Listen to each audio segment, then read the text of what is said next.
Assalamualaikum warahmatullahi wabarakatuh.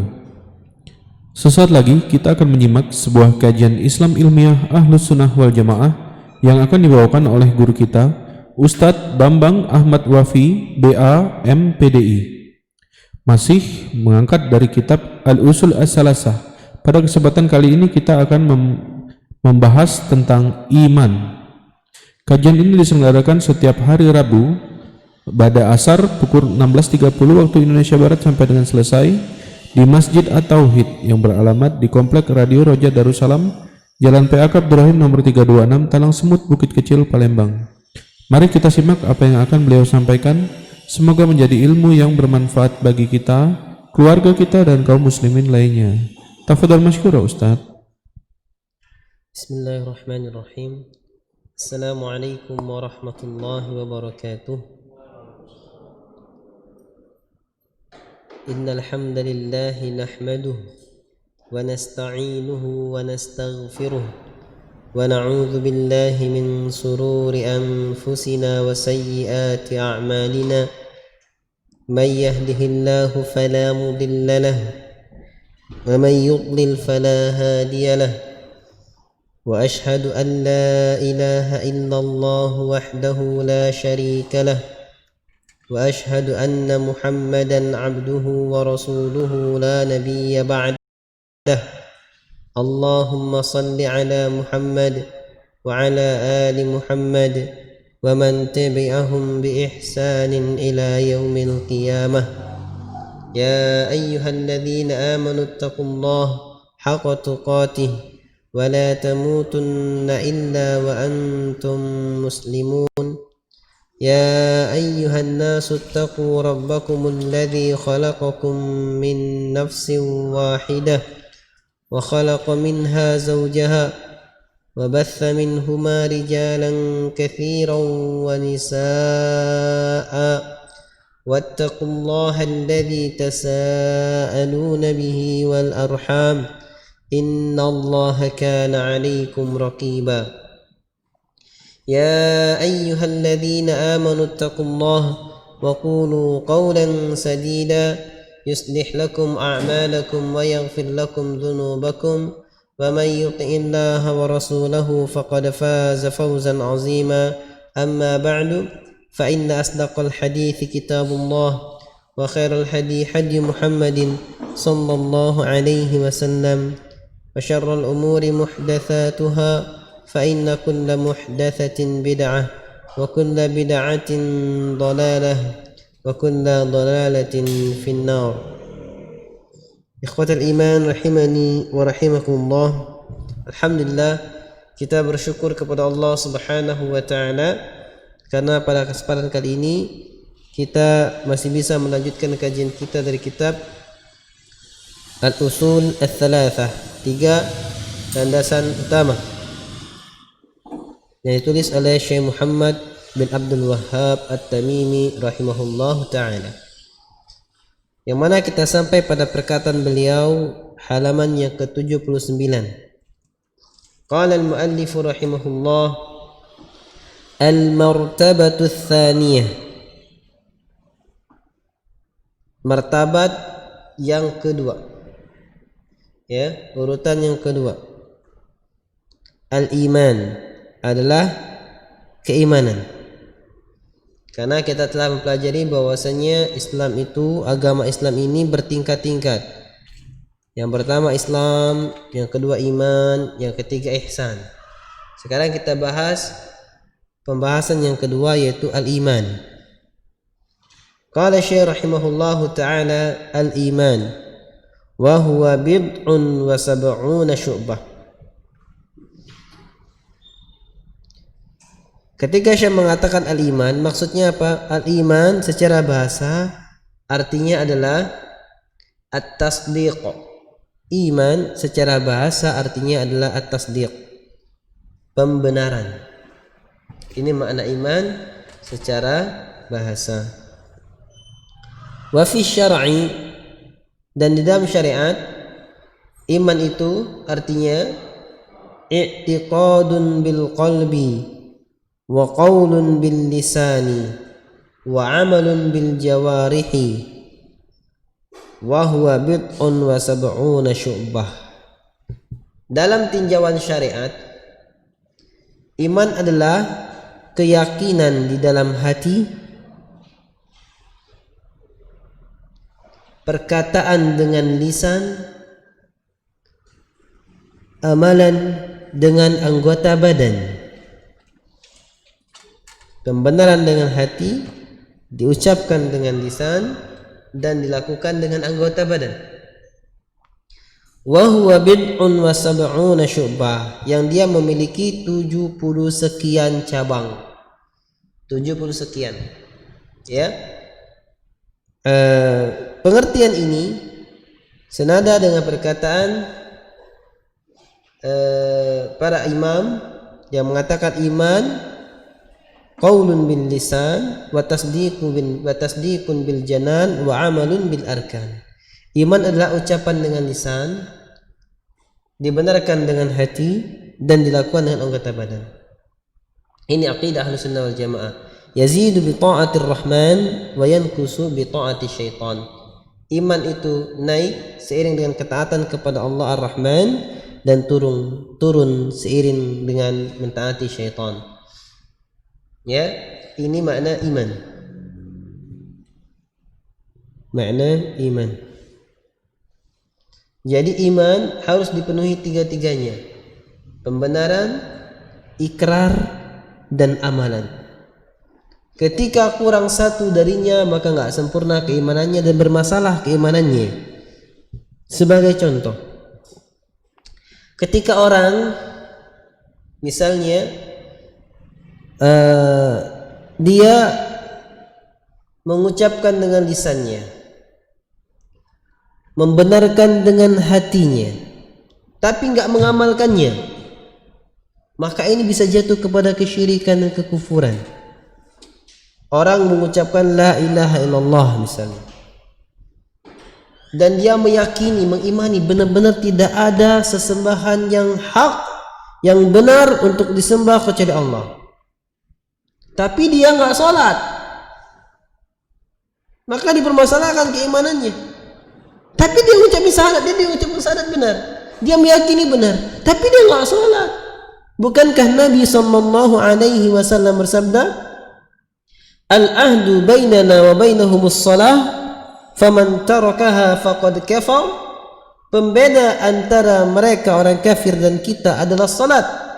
Barang siapa yang meninggalkannya maka telah kafir. Ya. Makanya Imam Syafi'i jelas-jelas mengatakan tarikus shalah kufrun. Orang yang meninggalkan salat itu hukumnya kafir. Ya, kalau Imam Ahmad bin Hanbal dirinci hukumnya. Kalau meninggalkannya karena malas saja maka dia fasik. Kalau meninggalkannya karena menolak syariat salat, menyatakan salat tidak wajib, maka hukumnya kafir. Nah ini.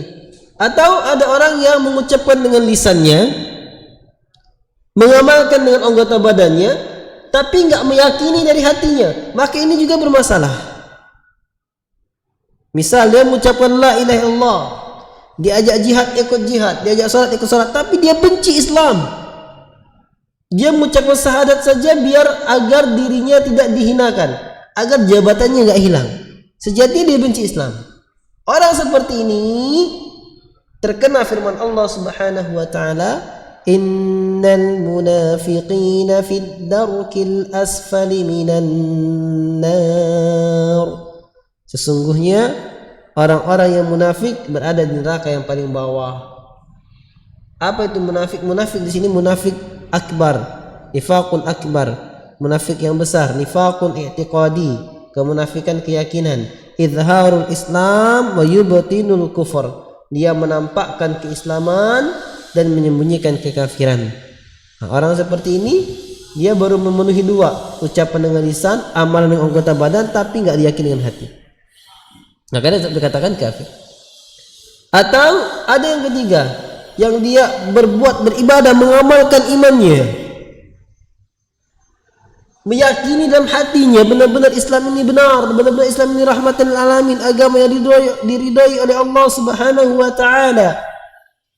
Tapi dia enggak ngucapin iman, enggak ngucapin la ilaha illallah, maka enggak sempurna imannya, gagal, batal juga imannya. Sebagaimana kisah paman yang tercinta oleh Nabi sallallahu alaihi wasallam, Abu Talib. Abu Talib meyakini kebenaran Islam, meyakini kebenaran Nabi sallallahu alaihi wasallam, membela Nabi sallallahu alaihi wasallam, membela Islam, tapi enggak pernah mengucapkan syahadat la ilaha illallah. Ketika sakaratul maut, Nabi datang dan mengatakan, "Ya am, qul la ilaha illallah kalimatun uhajju bika biha indallah." Wahai pamanku, ucapkanlah la ilaha illallah, tidak ada sesembahan yang berhak disembah kecuali Allah, suatu kalimat yang bisa aku jadikan hujjah di hadapan Allah. Ketika mengatakan hal yang demikian, Abu Jahal, Abu Lahab mengatakan kepada Abu Talib, "Atarghabu an millati abina?" Apakah kamu benci dengan agamanya bapak kita? Sehingga dia tidak mengucapkan syahadat dan mati di atas kekufuran. Kenapa dikatakan mati di atas kekufuran? Karena enggak mengucapkan syahadat la ilaha illallah, belum mengucapkan imannya. Maka iman, akidah Ahlus Sunnah wal Jamaah harus tergabung tiga-tiganya. Ucapan dengan lisan, dibenarkan dengan hati, dan diamalkan dengan anggota badan. Sepaket, tidak bisa dipisahkan.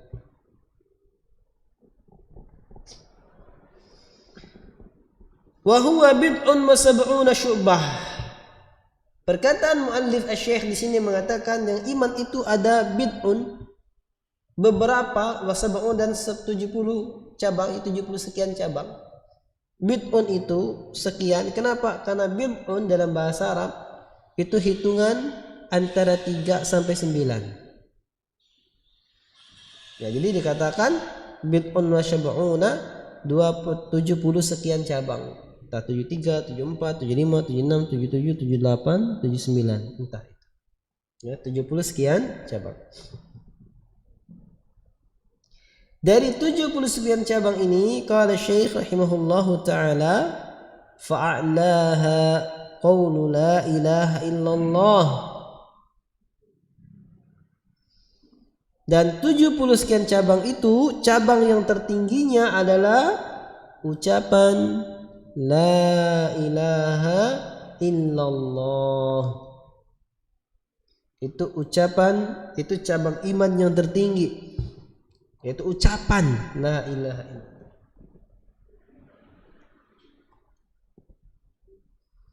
Wa adnaha, dan yang paling rendahnya keimanan tersebut, imatatul adza 'anit tariq, membuang gangguan di jalan.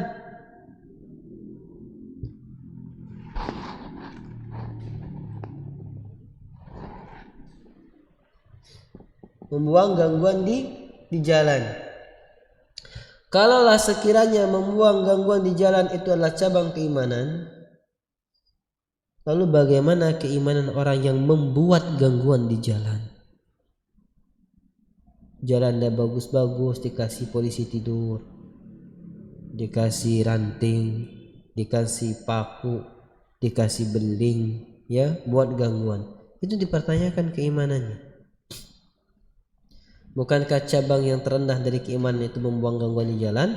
Loh, kok dia malah meletakkan gangguan di jalan?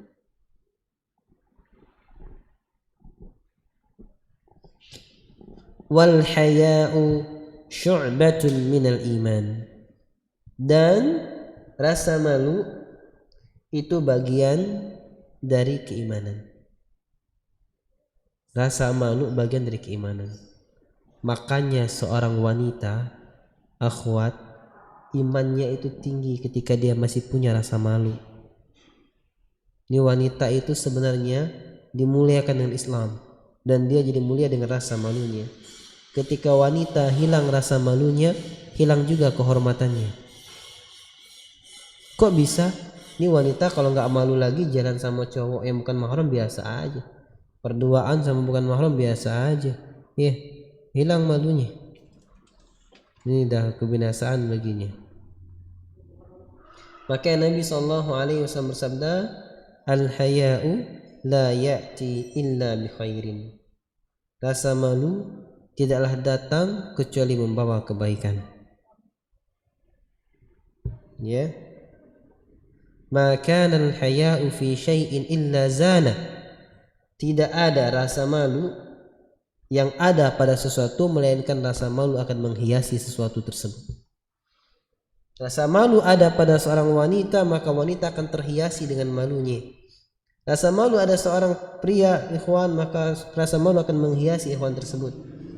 Mau berbuat maksiat malu, mau berbuat ugal-ugalan malu, ya, dan semacamnya. Maka rasa malu bagian dari cabang keimanan, dan tentunya dia lebih tinggi dari membuang gangguan di jalan. Karena membuang gangguan di jalan adalah selemah-lemahnya cabang iman, serendah-rendahnya cabang iman, dan rasa malu adalah bagian dari keimanan.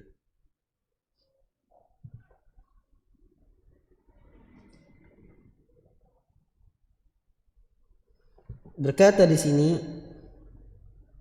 berkata Syekh Muhammad bin Shalih Al-Utsaimin rahimahullahu taala, wal jam'u baina ma tadammanuhu kalamul muallif rahimahullahu taala min anna al-iman bid'un wa sab'una syu'bah wa anna al-iman arkanuhu sittatun an naqula, dan jamak penggabungan antara kandungan dari perkataan muallif di sini bahwasanya iman ada 70 sekian cabang, dan bahwasanya iman itu ada 6 rukun.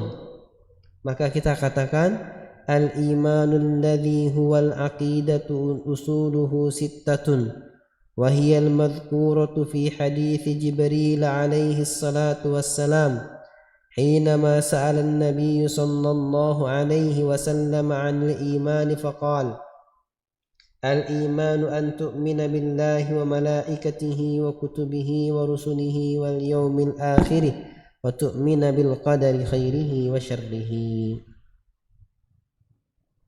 Iman, kita katakan iman yang dia merupakan akidah, ya, keyakinan, asalnya ada 6, yang sebagaimana disebutkan dalam hadis Jibril, bahwasanya iman itu, ya, engkau beriman kepada Allah, engkau beriman kepada malaikat-malaikatnya, engkau beriman kepada kitab-kitabnya, engkau beriman kepada rasul-rasulnya, engkau beriman kepada hari akhir, dan engkau beriman kepada takdir baiknya dan takdir buruknya.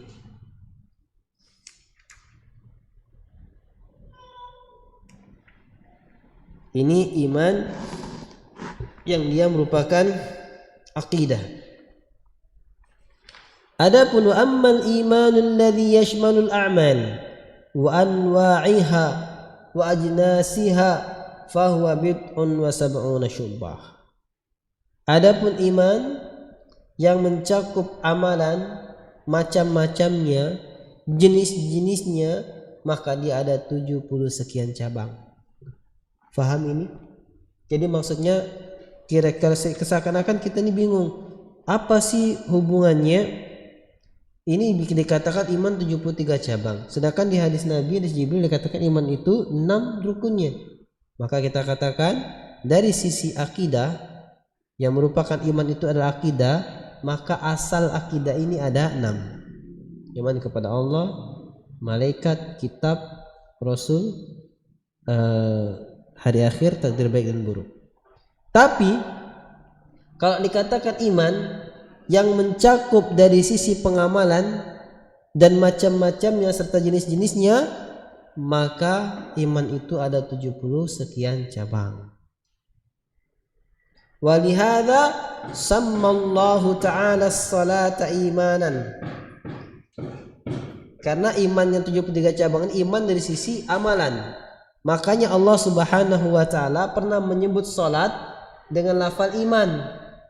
Allah pernah menyebut salat dengan lafal iman.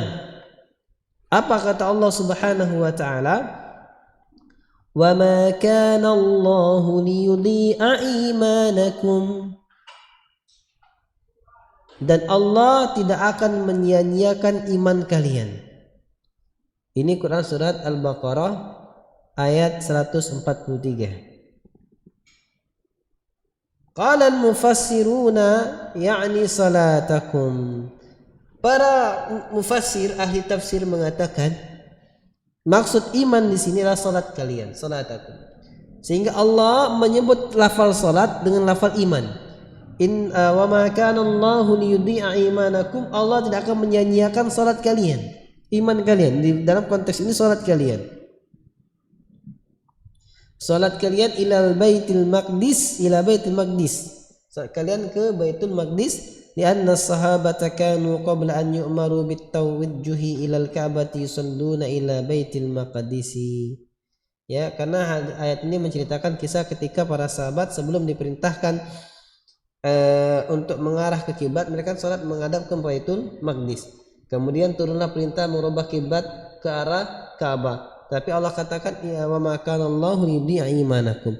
Allah enggak akan nyanyiakan iman kalian. Maksudnya apa? Salat kalian yang dulu mengarah ke Baitul Maqdis tetap dibalas oleh Allah Subhanahu wa taala. Ini dalil kalau kata-kata iman dalam hal amalan, salat pun dikatakan iman Allah Subhanahu wa taala. Jadi 70 sekian cabang ada iman dari sisi amalan. Namun dari sisi akidah maka iman dibangun di atas 6 rukun.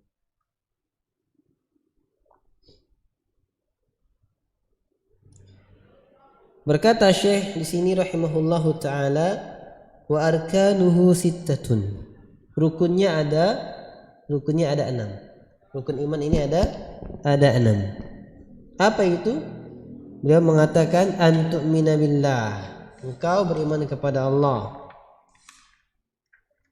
Kemudian sebagaimana kita kata an tu'mina billah wa malaikatihi wa kutubihi wa rusulihi wal yaumil akhir wal qadari khairihi wa syarrihi. Engkau beriman kepada Allah, engkau beriman kepada malaikatnya, kitab-kitabnya, nabinya, hari akhir dan takdir baik dan takdir buruk. Sekarang berkata Syekh Muhammad bin Shalih Al-Utsaimin, makna an tu'mina billah, makna engkau beriman kepada Allah Subhanahu wa taala. Maka al-iman billahi yatadammanu arba'ata umur. Ketika kita katakan kita beriman kepada Allah Subhanahu wa taala, maka ini mengandung 4 perkara. Ketika kita mengatakan beriman kepada Allah Subhanahu wa taala, maka ini mengandung 4 perkara. Yang pertama, al-imanu biwujudillahi ta'ala. Ya. Yang pertama kita beriman tentang adanya Allah Subhanahu wa taala. Jadi ketika kita katakan iman kepada Allah, maka kandungannya adalah kita beriman tentang keberadaan Allah Subhanahu wa taala. Allah itu ada.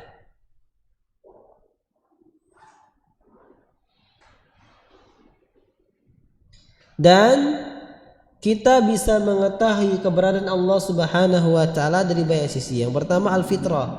Dari sisi fitrah. Apa itu fitrah? Ya, bawaan yang Allah Subhanahu wa taala fitrahkan.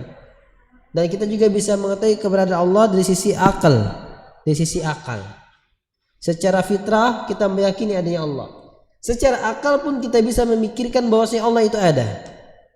Wasyara'. Secara syariat pun akan dijelaskan bahwasanya Allah itu ada. Wal his, dan secara panca indera pun bisa kita rasakan bahwasanya Allah Subhanahu wa taala itu ada. Kok bisa?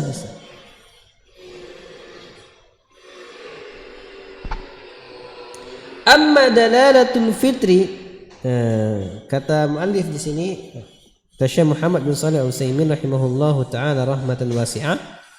Amma dalalatul fitrati, adapun dalil secara fitrah bahwasanya Allah itu ada, fa inna kulla makhluqin qad fatara 'ala al-iman bi khaliqihi min ghairi sabaqin tafkirin aw ta'limin. Karena sesungguhnya seluruh makhluk telah Allah fitrahkan mereka berada di atas keimanan terhadap penciptanya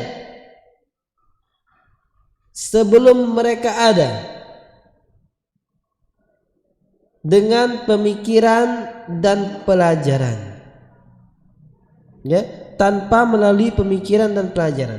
Tanpa kita belajar pikir, tanpa kita belajar benar, tanpa kita berpikir keras, kita pun telah secara sanubari kita telah meyakini adanya Allah Subhanahu wa ta'ala, adalah adanya Sang Pencipta.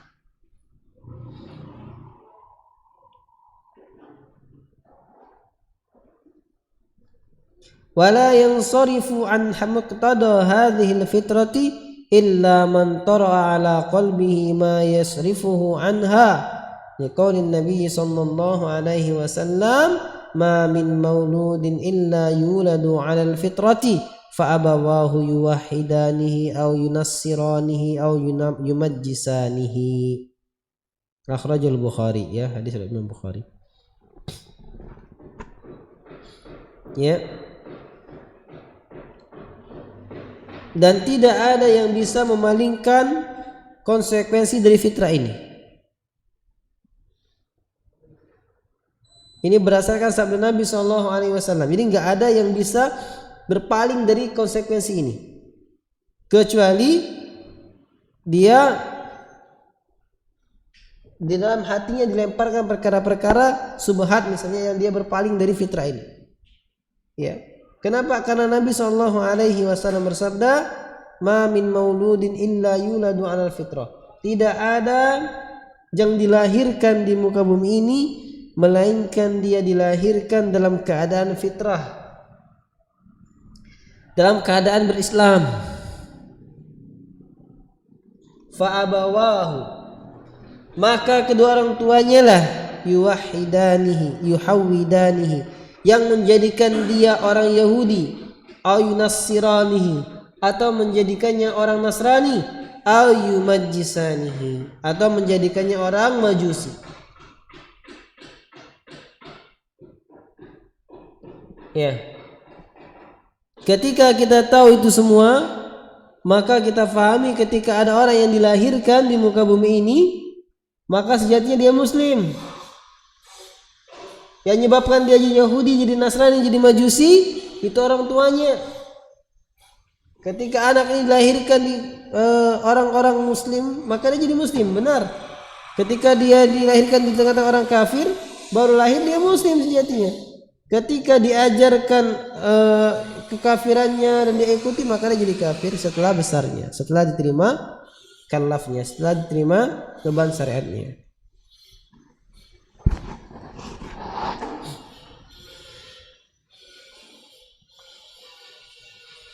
Yang kedua, wa amma dalalatul aqli ala wujudillahi ta'ala, dan adapun dalil secara akal akan keberadaan Allah Subhanahu wa ta'ala, falianna hadhil makhluqati sabiquha wa lahiquha la budda laha min khaliqin aw jiddiha min khaliqin aw jadaha idh la yumkin an tujada nafsuha bi nafsiha wa la yumkin an tujada sadafatan.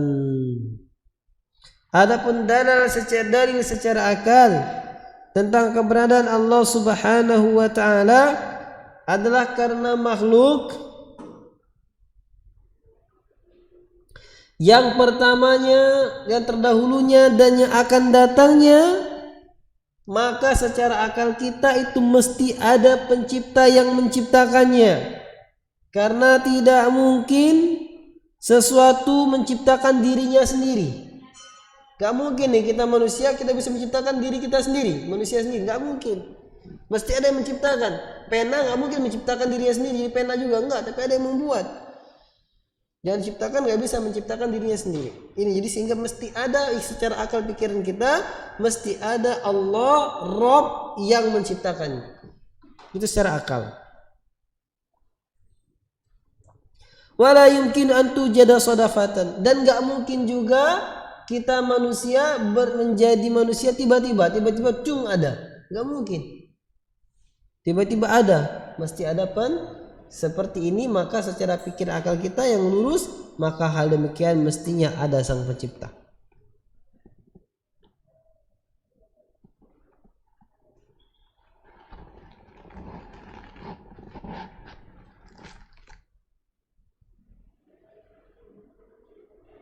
Kenapa nggak mungkin orang yang menciptakan dirinya sendiri?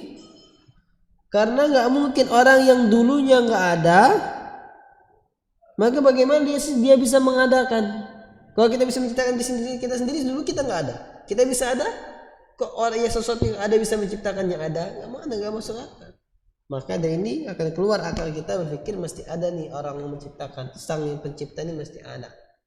Ini dalil secara akal tentang keberadaan Allah Subhanahu wa taala.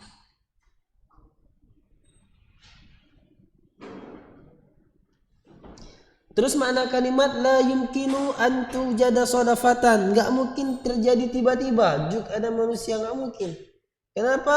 Lianna kulla hadithin la budda lahu min muhdatsin. Karena setiap keadaan mesti ada yang menyebabkan keadaan itu terjadi. Tidak ada, karena setiap sesuatu yang baru mesti ada yang memperbaruinya. Tidak ada suatu penemuan mesti ada yang menemukannya. Mesti itu sudah. ولأن وجودها على هذا النظام البديع والتناسق المتآلف والارتباط الملتحم بين الأسباب ومسبباتها وبين الكائنات بعضها مع بعض يمنع منعا باتا أن يكون وجودها صدفة إذ الموجود صدفة ليس على نظام في أصل وجوده فكيف يكون منتظما حال بقائه وتطوره.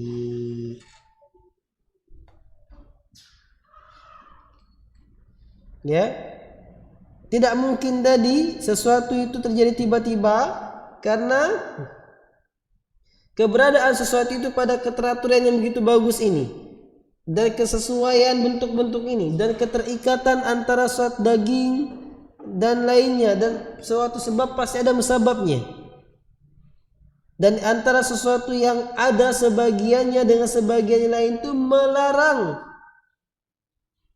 terjadi menolak suatu terjadinya secara tiba-tiba. Lihat bagaimana sesuatu terkait dengan sesuatu yang lain, nggak mungkin terjadi dengan tiba-tiba. Ini menguatkan ada unsur proses di sana. Idzil mawjudu sadafatan laisa ala nidhamin fi asli wujudihi. Karena sesuatu yang ada secara tiba-tiba dia tidak akan berada di atas keteraturan dari asal keberadaannya. Kalau dari asal keberadaannya aja nggak ada aturan, bagaimana dia bisa teratur? Fa kaifa yakunu muntaziman hala baqaihi wa tatawwuri. Kalau sejatinya di awalnya aja nggak teratur, karena tiba-tiba muncul nggak ada aturannya, maka bagaimana mungkin seiring dengan tinggalnya dia, tetapnya dia bisa berkembang? Nggak mungkin. Ya. Wa idza lam yumkin an tujada hadhihi al-makhluqat nafsaha bi nafsiha wala an tujada sadafatan ta'ayyana an yakuna laha mujidun wa huwa Allahu rabbul alamin. Ketika enggak kita pahami bahwasanya enggak mungkin sesuatu yang enggak ada menciptakan sesuatu yang ada, dan enggak mungkin suatu makhluk menciptakan dirinya sendiri, dan tidak mungkin terjadi dengan tiba-tiba, maka nampak jelaslah bagi kita bahwasanya ini mesti ada yang mengadakannya, yaitu Allah Subhanahu wa taala Rabb alamin. Ini makna tauhid rububiyah itu seperti ini. Kita meyakini Allah Subhanahu wa taala secara akal pikiran kita pun kita bisa mengimani bahwasanya Allah lah tujuan kita, itu asal kebenaran. Ini dalil secara akal yang menguatkan adanya Allah, yang menguatkan keberadaan Allah Subhanahu wa taala.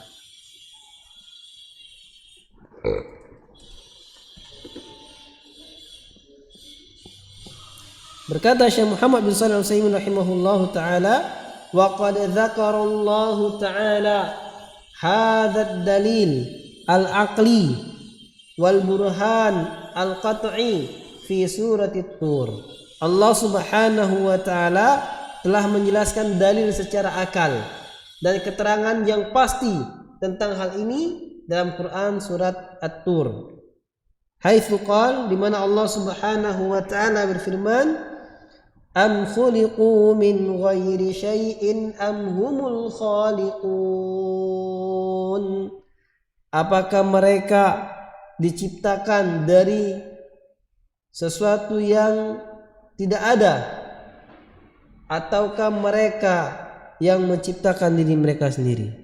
Ini tantangan Allah Subhanahu wa taala pada surat Tur ayat ke-35.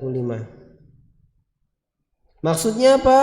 Yani annahum lam yukhliqu min ghairi khaliqin wala humul ladzina khalaqu anfusahum fata'ayyana an yakuna khaliquhum wallahu tabaraka wa ta'ala walihada lamma sami'a Jibril bin ibn Mut'im walihada lamma sami'a Jabir bin Mut'im radhiyallahu anhu Rasulullah sallallahu alaihi wasallam yaqra surat at-Tur fabalagha hadhihi al-ayat.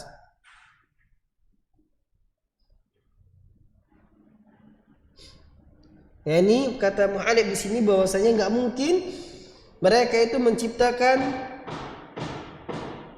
ada, nggak mungkin mereka itu ada tanpa ada sang penciptanya. Dan tidak mungkin juga mereka menciptakan diri mereka sendiri. Sehingga ketika kita pahami nggak mungkin mereka ada tanpa sang pencipta dan nggak mungkin mereka menciptakan diri mereka sendiri, maka nampak jelas bahwasanya sang pencipta mereka adalah Allah Subhanahu wa taala. Dari inilah ketika Jabir bin Mut'im mendengar Rasulullah sallallahu alaihi wasallam membaca surat At-Tur dan sampai kepada ayat ini, am khuliqu min ghairi syai'in am humul khaliqun. Apakah mereka diciptakan dari sesuatu yang enggak ada atau mereka yang menciptakan diri mereka sendiri? Am khalaqus samawati wal ard bal la yuqinun. Atau mereka telah menciptakan langit dan bumi, akan tetapi mereka enggak yakin, kata Allah. Am indahum khazainu rabbika am humul musaitirun. Apakah mereka memiliki kunci-kunci perbendaharaan Rabbmu ataukah mereka musaitirun? Ya, ataukah mereka justru yang diliputi? Quran surat At-Tur ayat ke-35 sampai 37. Wa kana Jabir yauma idzin musyrikan. Qal kada qalbi an yatira wa dzalika awwalu ma waqarra al-imanu fi qalbi. Jadi Jabir bin Mut'im pada hari itu masih syirik, masih musyrik. Maka seakan-akan hatinya ingin terbang ketika dia mendengarkan itu, mendengarkan ayat tersebut. Dan itulah sebab pertama kali iman muncul di dalam hati-hatinya. Hadis ini sahih riwayat Imam Bukhari. Ikhwatul iman rahimani wa rahimakumullah. Berkata Syekh Muhammad bin Shalih Al-Utsaimin rahimahullahu taala, وَلِنَضْرِبْ مَثَلًا يُوَضِّحُ ذَلِكَ فَإِنَّهُ لَوْ حَدَّثَكَ شَخْصٌ عَنْ قَصْرٍ مُشَيَّدٍ أَحَاطَتْ بِهِ الْحَدَائِقُ وَجَرَتْ بَيْنَهَا الْأَنْهَارُ وَمُلِئَ بِالْفُرُشِ وَالْأُسْرَةِ. Kita beri contoh lagi yang lebih jelas, kata Syekh Muhammad bin Shalih Al-Utsaimin. Maka jikalau terjadi padamu seseorang yang dari qasrin musyayyad, yang dia berada dari suatu istana yang indah, megah, yang mana istana ini meliputi kebun-kebun dan mengalir di bawahnya sungai-sungai, yang mana taman tersebut dipenuhi dengan keluarga, dipenuhi dengan dipan-dipan, dipenuhi dengan keluarga. Wa zayyana bi anwa'iz zina, dan dia dihiasi dengan berbagai macam jenis perhiasan. Min muqawwamatihi wa malaikati, baik berupa malaikat-malaikatnya dan orang-orang yang ada di situ. Wa qala laka, dan dia berkata kepadamu, inna hadzal qasra wa ma fihi min kamalin qad aujada nafsahu. Dan dia mengatakan sesungguhnya istana ini beserta seluruh keindahannya telah menciptakan dirinya sendiri. Awujida hakadha sadafatan biduni mujidin, atau dia katakan ini istana yang begitu megahnya dengan segala macam hiasannya ini ada tiba-tiba, gak ada yang mengadakannya. La badarta ila inkari dzalika wa takdzibihi, kan? Maka kamu akan segera mengingkarinya dan mengatakan dia dusta. Enggak mungkin. Ya, istana sebesar ini, kebun seindah ini menciptakan dirinya sendiri, enggak mungkin. Atau kebun seindah ini, rumah sebesar ini, istana sebesar ini, ya dia muncul secara tiba-tiba. Gak mungkin, secara akal gak mungkin. Nah, makanya ketika itu aja gak mungkin, maka apalagi Allah Subhanahu wa ta'ala.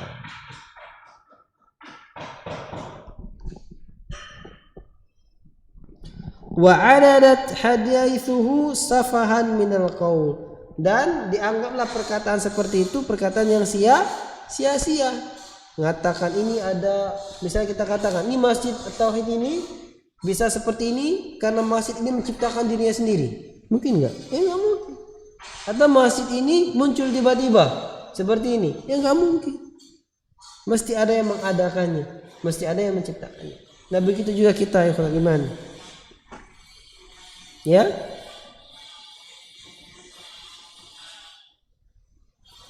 Maka kata Syekh di sini, afa yajuzu ba'da dzalika an yakuna hadzal kaunul wasi'u bi ardihi wa sama'ihi wa aflakihi wa ahwalihi wa nidhamihi al-badi'il bahiri qad awjada nafsahu aw wujida sadfatan biduni mujid.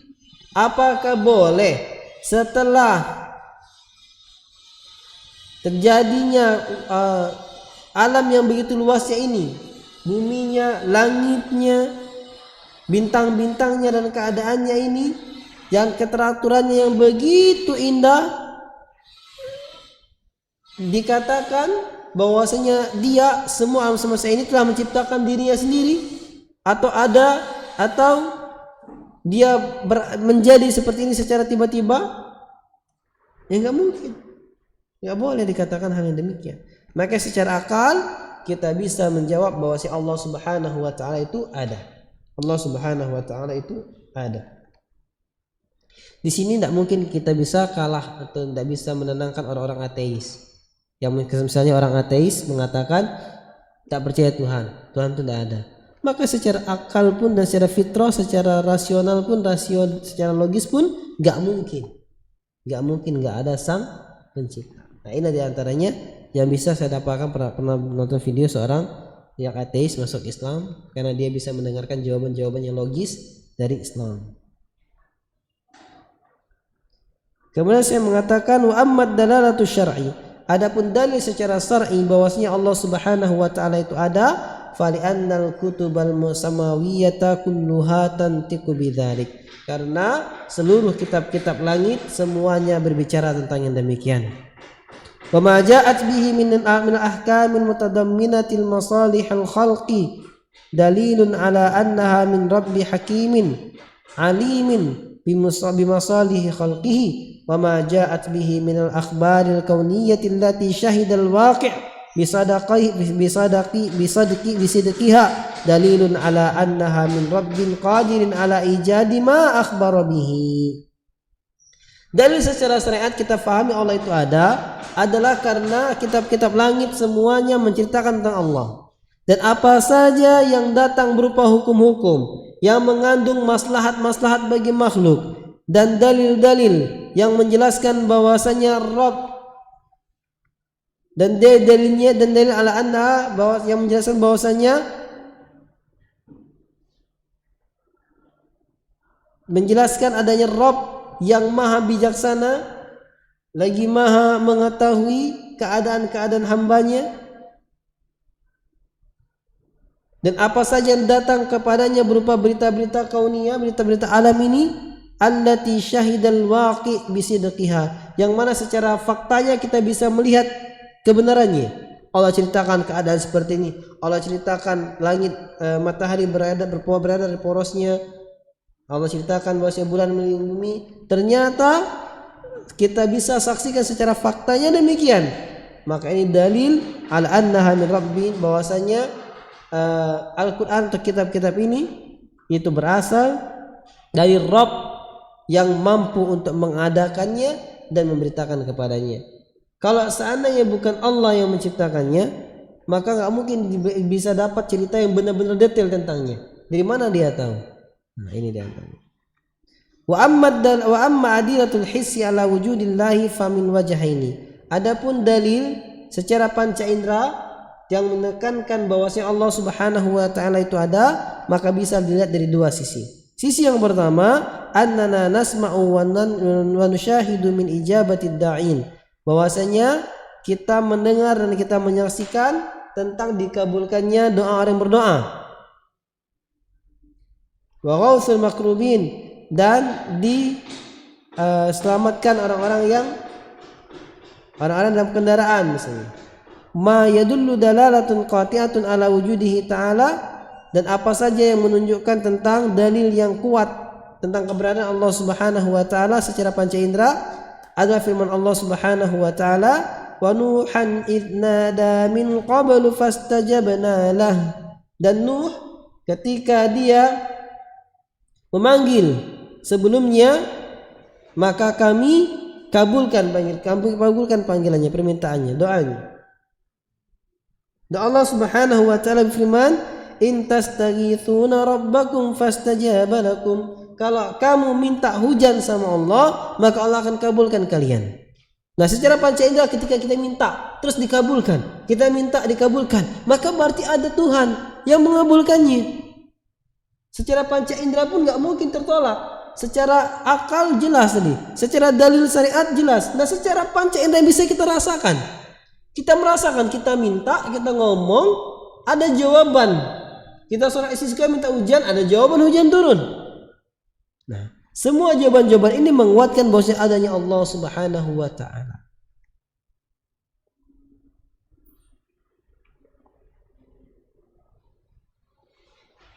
Dan Allah Subhanahu wa taala pun berfirman tadi dalam hadis dalam surat Al-Anfal ayat ke-9, istastaghithuna rabbakum fastajaba lakum.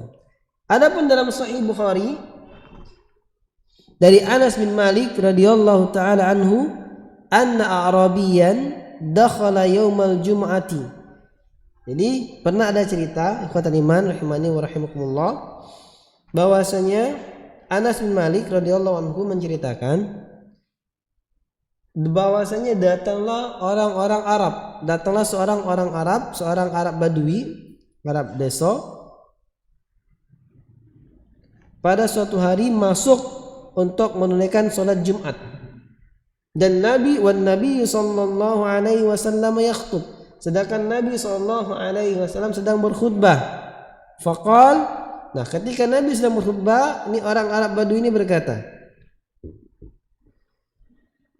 ya Rasulullah, wahai Rasulullah, halakal mal,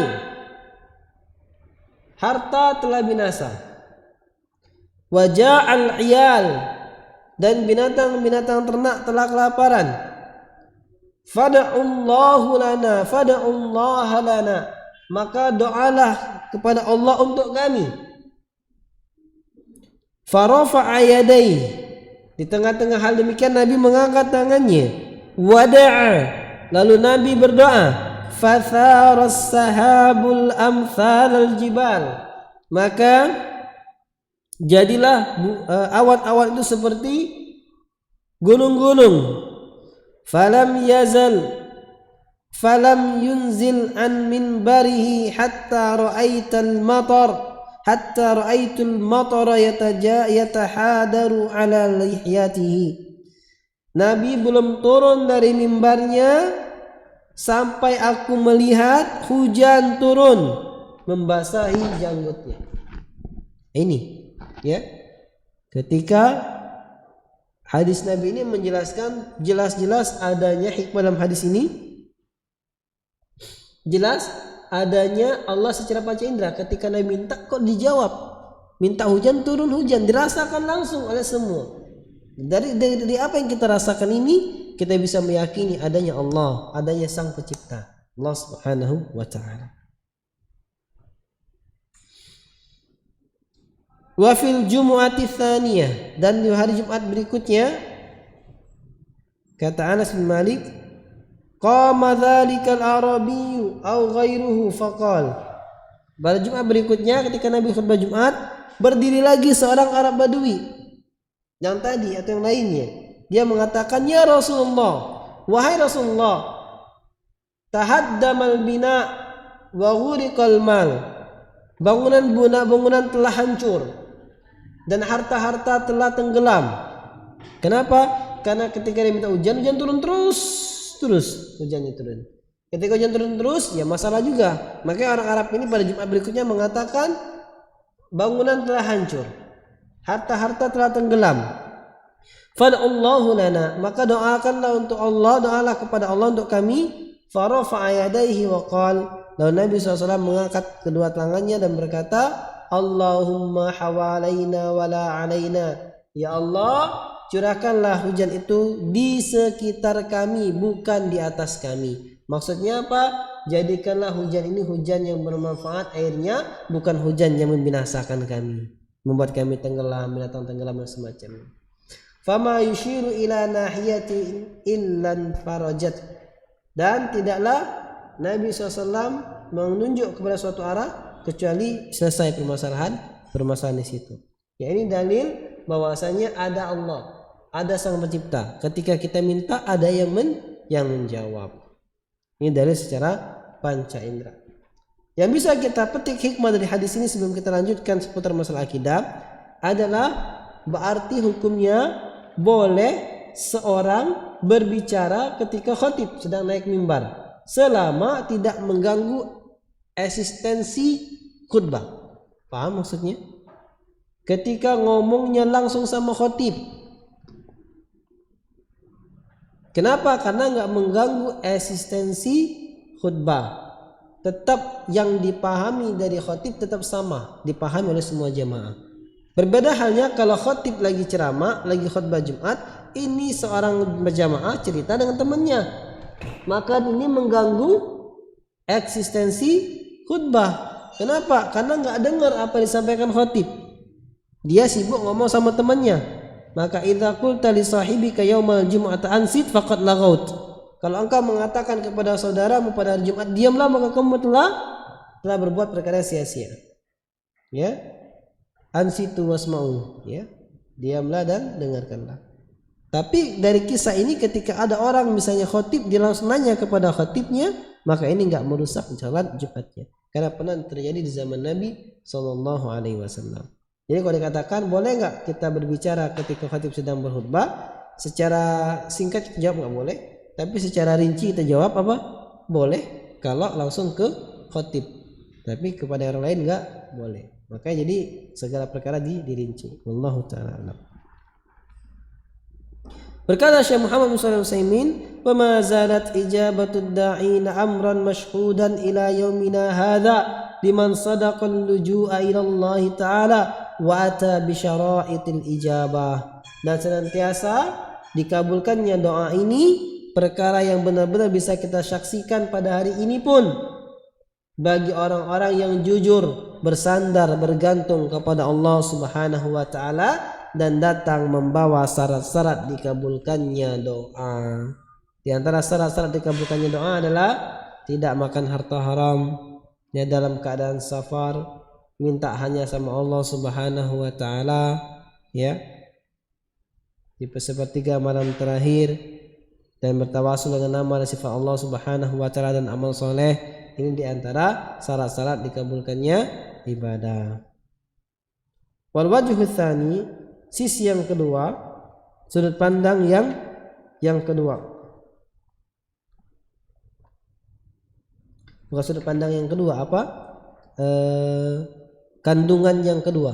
Ketika kita mengatakan beriman kepada Allah Subhanahu wa taala, maka mengandung 4 perkara. Perkara pertama adalah beriman tentang keberadaan Allah Subhanahu wa taala. Yang kedua adalah anna Bukan yang kedua ya ini. Apa sudut pandang yang kedua? Sudut pandang yang pertama tentang dalil dari sisi Allah ini bisa dirasakan keberadaan Allah dengan sisi panca indera. Dari beberapa dari dua sudut pandang. Sudut pandang yang pertama bahwasanya kita menyaksikan dan mendengarkan dikabulkannya doa. Sudut pandang yang kedua, sisi yang kedua, bahwasanya keberadaan Allah bisa kita rasakan dengan panca indera adalah anna ayatil anbiya illati tusamma al-mu'jizat wa yushahiduhan nas aw yasma'una biha burhanun qati'un ala wujudi mursilihim wa huwa Allah ta'ala.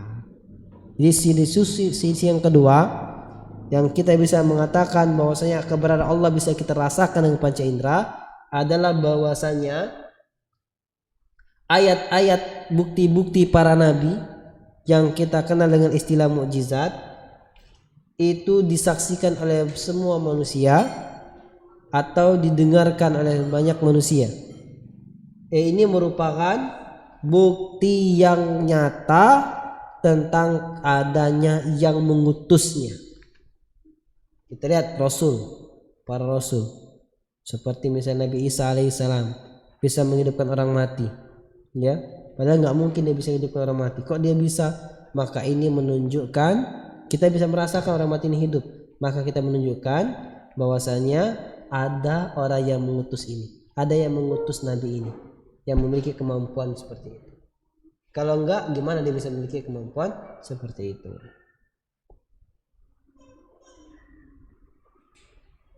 Di annaha umurun kharijatun an nitaqil bashari, karena perkara tersebut adalah perkara yang di luar, perkara mukjizat itu adalah perkara yang di luar dari kebiasaan manusia. Yajri Allah taala ta'yidan li rusulihi wa nasran lahum. Allah jadikan mukjizat tersebut sebagai penguat bagi para rasulnya dan pertolongan bagi mereka.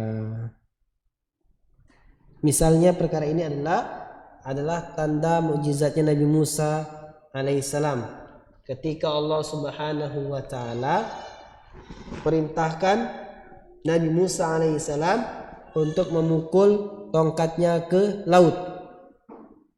Maka Nabi Musa memukul tongkatnya di laut, maka terbelahlah laut tersebut menjadi 12 jalan yang kering. Terbelah menjadi 12 jalan yang kering. Dan air di antara Nabi Isa dan jalan kering itu seperti jibal, seperti gunung. Ini air tinggi nih kayak gunung. Terbuka 12 jalan yang kering, bisa lewat. Allah Subhanahu wa taala firman, fa'auhayna ila Musa an idrib bi'asaka al-bahr fanfalaqa fakana kullu firqin kat-tawdil 'azim. Lalu kami wahyukan kepada Musa agar dia memukulkan tongkatnya ke laut, maka terbelahlah laut tersebut, maka jadilah bagi setiap kelompok jalan-jalan seperti bagian jalan lintasan yang besar. Misal yang kedua, perkara mukjizat ini bisa merupakan dalil tentang adanya Allah Subhanahu wa taala bisa kita rasakan secara panca indera adalah contoh yang kedua, Isa alaihissalam. Ketika Isa menghidupkan yang mati dan mengeluarkan yang mati tersebut dari kuburan mereka dengan izin Allah Subhanahu wa taala. Allah Subhanahu wa taala berfirman, "Wa uhyil mauta biiznillah." Nabi Musa mengatakan, aku menghidupkan yang mati dengan izin Allah. Surat Ali Imran ayat 49. Wa qala wa id tukhrijul mauta biizni. Dan ingatlah ketika kamu mengeluarkan mayit-mayit dengan izin Allah Subhanahu wa taala. Nah, ketika di zaman itu bisa melihat bagaimana bukti-bukti nyata mukjizat para nabi ini, maka siapa cinta kita katakan ada yang mengutusnya. Ya, ada yang mengutusnya karena nggak mungkin manusia bisa berbuat yang demikian. Misal yang ketiga adalah apa yang terjadi kepada Nabi kita Muhammad sallallahu alaihi wasallam. Hina talabat minhu Quraisyun ayah, ketika orang Quraisy minta kepada Nabi sallallahu alaihi wasallam satu bukti ya kenabiannya, ayat. Fa asyara ilal qamar, maka Nabi sallallahu alaihi wasallam memberikan isyarat kepada bulan. Fanfalaqa firqatain, ketika Nabi beri isyarat kepada bulan, maka terbelahlah bulan tersebut menjadi dua, terbelah dua. Fara'ahun nas, dan semua manusia melihat bulan itu terbelah. Dan di sini ikhwan iman rahimani wa rahimakumullah, kalau kita baca sirahnya ya, bulan itu terbelah, benar-benar terbelah ikhwatul iman. Ya. Jadi bukan kita anggap bulan itu terbelah terbelahnya itu lagi, sudah enggak, tapi terbelahnya lama dan terbelahnya jauh. Ketika Nabi beri isyarat bulan itu terbelah, saat kayak gitu terbelah, satu ke sana satu ke jauh. Jadi ada 2 bulan. Di zaman itu ada 2 bulan, separuh-separuh. Ya. Nah, karena di zaman Nabi SAW banyak tukang sihir juga, mereka mengatakan itu sihir. Tapi di antara sifat sihir adalah dia mempengaruhi mata orang yang ada di dekatnya yang dia sihir. Berarti dia, orang-orang Quraisy mengatakan Muhammad menyihir kita, jadi mata kita terkecohkan. Bagaimana membuktikan kebenaran bahwa itu bukan sihir, itu benar-benar nyata terbelah? Kita tunggu kafilah dagang datang dari negara manapun, dari negara Yaman, dari negara mana datang, kita tanya. Ketika ada kafilah dagang datang, ditanya, apa yang kamu lihat kemarin? Ada sesuatu yang aneh nggak? Ada katanya. Padahal dia jauh, nggak di majelis dengan Nabi kan? Kami melihat bulan terbelah katanya, dan begitu lama. Tapi masih nggak percaya juga. Kenapa? Karena sombongan tadi. Dan semua itu terbukti. Kenapa? Karena semua yang melihat benar-benar terbelah di zaman itu. Dan dibuktikan secara astronomi ada bekas belahan di tengah-tengah bulan. Ya, karena bulan pernah terbelah dan menyatu lagi. Ini mukjizat Nabi Muhammad SAW. Dan ini berarti bisa langsung dirasakan panca indera. Ketika bisa bulan terbelah, maka ada berarti Rabb yang bisa membelahnya. Berarti ada. Gak mungkin ujuk-ujuk dia terbelah sendiri. Nyatu lagi ngapain? Begini. Jadi secara panca indera pun bisa dirasakan bahwasanya ada keberadaan Allah Subhanahu wa ta'ala. Dan Allah Subhanahu wa ta'ala berfirman, iqtarabatis sa'atu wa syaqqal qamar. Ya. Dan ingat, dan telah terbelahlah dan telah dekatlah hari kiamat dan telah terbelahlah bulan. Jadi terbelahnya bulan adalah ciri bahwasanya hari kiamat telah dekat. Wa iyarau ayatan yu'ridu wa yaqulu sihrun mustamir. Dan ketika mereka melihat ayat tanda-tanda bukti kenabian, mereka berpaling dan mereka mengatakan ini adalah sihir yang berlangsung. Ya, yang lanjut. Surah Al-Qamar ayat 1 sampai 2. Kata Syekh Muhammad bin Shalih Al-Utsaimin rahimahullah, "Fahadhihi al-ayatul mahsusatul lati yajriha Allah Ta'ala ta'yidan li rusulihi wa nasran lahum tadullu dalalatan qat'iyyatan ala wujudihi ta'ala." Maka ayat-ayat tanda-tanda yang bisa kita rasakan, lihat langsung dengan panca indera kita, yang telah Allah Subhanahu wa ta'ala berikan sebagai penguat bagi para rasulnya dan pertolongan bagi mereka, ini menunjukkan bukti nyata konkret bahwasanya Allah Subhanahu wa ta'ala itu ada. Ya, jadi ketika kita menjelaskan sisi ini aja ikhwatul iman rahimani wa rahimakumullah, maka kita bisa mengatakan agama Islam agama yang paling rasional. karena bisa dijelaskan secara syar'i, bisa dijelaskan secara panca indera, bisa dijelaskan secara akal, bisa dijelaskan secara fitrah, bisa dijelaskan semua. Jadi nggak sekedar ranah iman, nggak sekadar ranah iman, tapi masalah Islam ranah semuanya. Perasaan iman, fitrah kita, akal kita pun menerima, ya, secara syariat dalil-dalilnya ada, secara panca indera pun bisa kita rasakan bahwasanya Allah Subhanahu wa taala itu ada. Dan sungguh aneh dan sangat kasihan kalau kita kaum muslimin tapi nggak paham bagaimana mengenal Allah Subhanahu wa taala, bagaimana merasakan keberadaan Allah. Gimana kita bisa berdakwah kalau kita nggak bisa merasakan keberadaan Allah? Bagaimana kita bisa yakin beribadah kepada Allah Subhanahu wa taala? Ya. Insyaallah kita akan lanjutkan pada pertemuan berikutnya tentang kandungan kedua dari iman kepada Allah. Kandungan kedua dari iman kepada Allah, yaitu iman dengan rububiyahnya Allah Subhanahu wa taala. Karena yang pertama tadi adalah iman tentang keberadaan Allah Subhanahu wa taala, wahdahnya Allah. Ketika kita mengatakan al-imanu billah, beriman kepada Allah, berarti mengandung makna beriman kepada keberadaan Allah Subhanahu wa taala. Dan yang kedua mengandung makna beriman kepada rububiyahnya Allah. Konsekuensinya adalah yang kedua beriman kepada rububiyahnya Allah Subhanahu wa taala. Apa maksud beriman kepada rububiyahnya Allah Subhanahu wa taala? Insyaallah akan kita bahas pada pertemuan berikutnya. Qulu qouli hadza wa astaghfirullah li wa lakum. Ada pertanyaan silakan.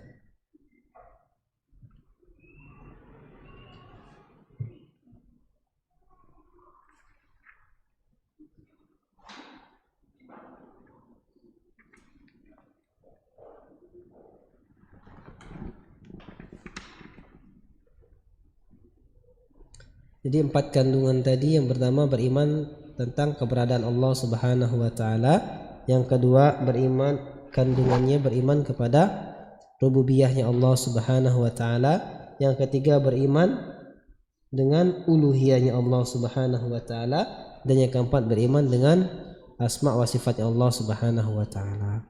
Bagaimana maksud beriman kepada rububiyahnya Allah?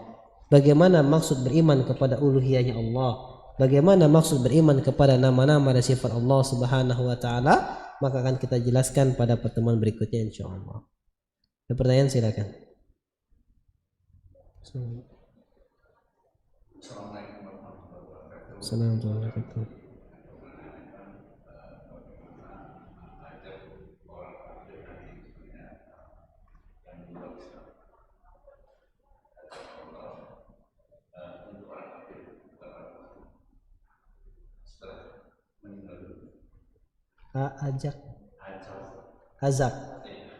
Azab orang kafir setelah meninggal dunia.